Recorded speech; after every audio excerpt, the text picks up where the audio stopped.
স্বপনে শুধু করি বসবাস।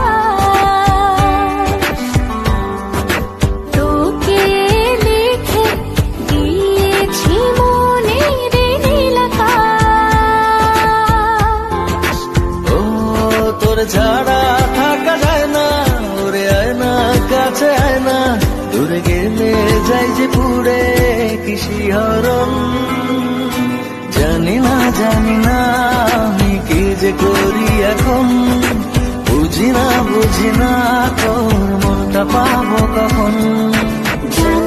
জানি না আমি কি যে করি এখন, বুঝি না তোর মনটা পাবো কখন।